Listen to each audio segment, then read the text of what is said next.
जनपद के कचहरी परिसर के बाहर खड़ा करने को लेकर आए दिन अधिवक्ताओं और पुलिस कर्मियों के बीच बहस देखने को मिलती है। बुधवार को कुछ ऐसा ही नजारा कचहरी स्थित कमिश्नर ऑफिस के बाहर देखने को मिला, जब दी बनारस बार के पदाधिकारियों और पुलिस कर्मियों के बीच कमिश्नर ऑफिस परिसर में गाड़ी खड़ी करने को लेकर बहस हुई। कमिश्नर ऑफिस परिसर में गाड़ी खड़ा करने से रोके जाने पर जी बनारस बार के पदाधिकारियों ने आपत्ति जताई। वहीं पुलिस कर्मियों ने कमिश्नर ऑफिस में बिना परमिशन किसी भी वाहन को खड़ा न किए जाने का आदेश होने की बात कही है। खाली पड़ी हुई है, वहाँ पे बहुत जगह है जहाँ गाड़ी खड़ी हो सकती है, लेकिन ये जबरदस्ती कमिश्नर है, यहाँ के गुंडे जो अधिकारी हैं, ये जबरदस्ती रोड पे गाड़ी खड़ी किया, जबकि यहाँ वीआईपी गेस्ट हाउस है, सर्किट हाउस है, वीआईपीओ का आने जाने का रास्ता है, ये जाम किए हुए हैं। चालान थोड़े किया गया, उनको मना किया गया चालान, एक बार गाड़ी से आके चालान कर लेंगे। क्यों हंगामा लोग कर रहे थे जो इधर से? जनतापूर्वक उनको बता दिया गया है कि भाई जो जिन गाड़ियों के पास हैं अंदर जो अधिकृत हैं, जो सूची में है, वही गाड़ी जा पाएंगी। उनको सालिंदा से मना किया गया है। और जो बाहर गाड़ियाँ खड़ी है सड़क पर, उनके सबके डेली चालान किए जाते हैं, नो पार्किंग के चालान किए जाते हैं, क्रेन से बिठवाई जाती हैं गाड़ियाँ। पुरानी पेंशन योजना लागू किए जाने को लेकर पूरे प्रदेश में पुरानी पेंशन बहाली संयुक्त मंच का पेंशनरत जन जागरूकता और सरकार का ध्यानाकर्षण किए जाने हेतु अन्य जनपदों से भ्रमण करते हुए बुधवार को वाराणसी पहुंचा। वाराणसी जनपद के नमो घाट और राजघाट पुल पर सैकड़ों की संख्या में केंद्रीय व राज्य कर्मचारियों ने रथ का स्वागत किया। पुरानी पेंशन बहाली की मांग को लेकर नारे लिखी तख्तियां और नारेबाजी करते हुए सैकड़ों की संख्या में 2 पहिया व 4 पहिया वाहनों के 7 कर्मचारियों ने जुलूस निकालकर शहर में प्रवेश किया। पुरानी पेंशन की मांग को लेकर निकली जन जागरूकता रथ वाराणसी के गोलगड्डा, चौका घाट, अंद्रापुल, चौराहा, लहरतारा, माल गोदाम होते हुए वाराणसी कैंट रेलवे स्टेशन स्थित आरएमएस के पास आयोजित सभा स्थल पर पहुंचा। देखिए, आप जानते हैं कि पिछले 10 सालों से हम सब जो है पुरानी पेंशन बहाली को लेकर के आंदोलनरत हैं और आंदोलन की इस कड़ी में अब केंद्रीय कर्मचारी भी हमारे इस आंदोलन में शामिल हो गए हैं। और आदरणीय श्री गोपाल मिश्रा जी, जो कि नॉर्दर्न रेलवे मेंस यूनियन के राष्ट्रीय महासचिव हैं, उन्होंने 16 तारीख को कानपुर से हरी झंडी दिखाकर इस पेंशन रथ को रवाना किया है। ये पेंशन रथ बुंदेलखंड होते हुए पूर्वांचल के कई जिलों में घूमने के बाद आज वाराणसी जनपद में राजघाट पर इसका प्रवेश हुआ है, जिसके बनारस से सभी केंद्रीय और राज्य कर्मचारियों ने इसका स्वागत अभिनंदन किया है। मणिकर्णिका घाट स्थित रुद्रेश्वर महादेव मंदिर के पास मंगलवार को हुए बाइक चोरी के मामले में पुलिस ने एक और चोर को गिरफ्तार किया है। चोर की निशानदेही पर चोरी की बाइक और चोरों के 4 स्मार्टफोन बरामद किए गए हैं। चौक थाना क्षेत्र के प्रभारी निरीक्षक शिवाकांत मिश्र की अगुवाई में पुलिस ने चोर को गिरफ्तार किया है। पुलिस के अनुसार चोर के पास से बरामद स्मार्टफोन की कीमत करीब 1 लाख रुपए आकी गई है। प्रभारी निरीक्षक शिवाकांत मिश्र ने बताया कि मुखबिर की सूचना पर बजरडीहा के रहने वाले अयान पुत्र जुनैद को हिरासत में ले लिया गया है। मिर्जापुर क्षेत्र के हरपुर गांव में बुधवार की सुबह मायके में रह रही एक 28 वर्षीय विवाहिता ने पति के पिटाई से क्षुब्ध होकर पंखे से फांसी लगाकर अपनी जान दे दी। वहीं घटना की सूचना मिलते ही मौके पर पहुंची पुलिस ने शव को कब्जे में लेकर पोस्टमार्टम के लिए भेज दिया है। जानकारी के अनुसार रोहनिया थाना क्षेत्र के केसरीपुर गांव निवासी सविता राजभर पत्नी दिनेश राजभर को बीते मंगलवार को किसी बात को लेकर विवाद होने के पश्चात पति ने पिटाई कर अपने घर से भगा दिया। विवाहिता अपने बच्चों को लेकर क्षेत्र के हरपुर अपने मायके चली आई, जिसके बाद बुधवार को सुबह कमरे का दरवाजा बंद कर पंखे के सहारे अपनी साड़ी के फंदे से लटक कर अपनी जान दे दी। वहीं स्थानीय पुलिस इस पूरे मामले की जांच में जुटी हुई है। आईआईटी बीएचयू में खेलो इंडिया यूनिवर्सिटी गेम्स का आयोजन होने जा रहा है। 26 मई से 3 जून के बीच होने वाले इस आयोजन को लेकर तैयारियां जोर शोर से चल रही हैं। खेलो इंडिया यूनिवर्सिटी गेम्स के तहत यहां 2 खेल, कुश्ती और योगासन की स्पर्धाएं होंगी। इन खेल स्पर्धाओं में देश भर के करीब 350 खिलाड़ी शामिल होंगे। वहीं 3 जून को प्रधानमंत्री नरेंद्र मोदी खिलाड़ियों का जोश बढ़ाएंगे। प्रधानमंत्री वर्चुअल माध्यम से भी जुड़कर खिलाड़ियों को संबोधित करेंगे।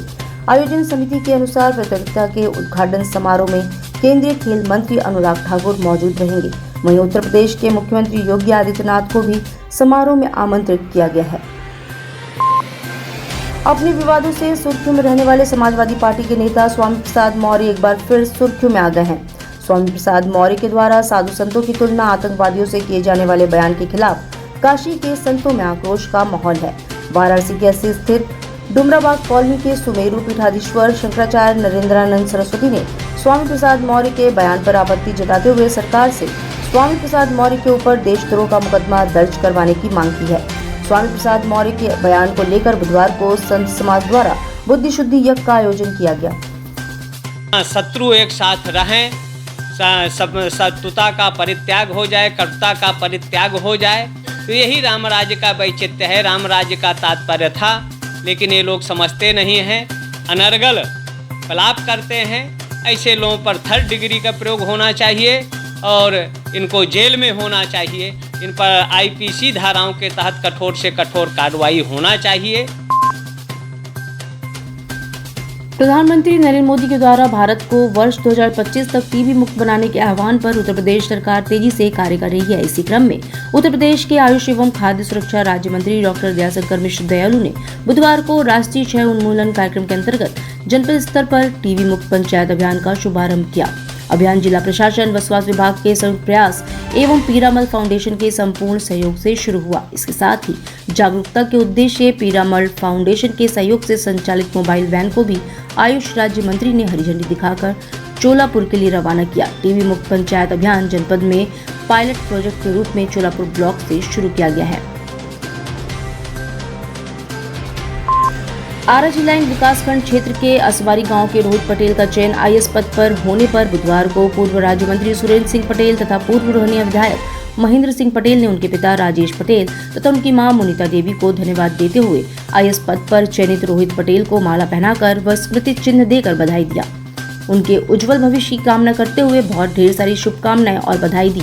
कहा कि आज रोहित पटेल ने गाँव का ही नहीं बल्कि पूरे क्षेत्र के साथ साथ जिले का नाम रोशन किया है, जिससे हम सभी लोग गौरवान्वित हैं। गोस्वामी तुलसीदास के श्री रामचरितमानस के श्लोकों को गाने के रूप में गाकर वाराणसी के डॉक्टर जगदीश पिल्लई ने वर्ल्ड रिकॉर्ड बना दिया है। दुनिया के सबसे लंबे गाने के रूप में जगदीश पिल्लई के द्वारा बनाए गए गाने को गिनीज बुक में दर्ज किया गया है। जगदीश पिल्लई ने 138 घंटे 41 मिनट 2 सेकंड का गाना बनाकर आधिकारिक तौर पर दुनिया का सबसे लंबा गाना बनाने की ख्याति प्राप्त की है। इस उपलब्धि के मिलने को लेकर उत्तर प्रदेश सरकार के आयुष एवं खाद्य मंत्री दयाशंकर मिश्र दयालु ने जगदीश पिल्लई को बधाई दिया और इस पल को बनारस के लिए बेहद खास बताया है। एक तो मैंने 2016 में इंटरनेट पे देखा था दुनिया का सबसे लंबा गाना, तो वो किसी अमेरिकन के नाम था। ये जो चर्च में कोयर गाते हैं ना लोग, उसी कोयर को ही रिपीट कर करके लंबा गाना बनाया हुआ था। तो मेरे मन में ये बात आई, मैं रिकॉर्ड बनाने के लिए किया नहीं था, मन में ये आया कि हमारे भारत में 2 लाख 3 लाख श्लोकों वाला रामायण महाभारत जब है तो दुनिया का सबसे लंबा गाने का हक हमारे भारत में होना चाहिए। और उन लोगों ने कोयर गा के या इंस्ट्रूमेंटल गा के बना के रखा था, किसी ने गा के नहीं डाला हुआ था। तो मैंने रामचरितमानस गाने की कोशिश की, तो वो 40-50 घंटे में तो पूरा रामचरितमानस ख़त्म हो जाता है। तो बीच बीच में उसमें एक विश्राम आता है, उसी जगह पे मुझे भजन कीर्तन करना पड़ा। करके करीब 138 घंटा मैंने किया। अब 115 घंटे की रिकॉर्ड थी पहले।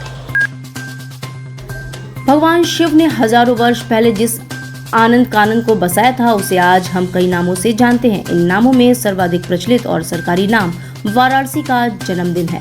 24 मई की ही लंबी खींचातान के बाद साल 1956 में वाराणसी नाम गजेटियर में दर्ज हुआ। तब से इसी नाम का सरकारी दस्तावेजों और सरकारी कार्यों में इस्तेमाल होता चला आ रहा है। काशी के इतिहास की बात करें तो इसे 18 नामों से जाना गया है। सबसे पहले अविमुक्त, आनंदवन, रुद्रवास से इसे प्राचीन काल में पहचाना गया। इसका उल्लेख पुराणों समेत अन्य धार्मिक ग्रंथों में पाया गया है। इसके अलावा काशी को बनारस समेत कई नामों से जाना जाता है।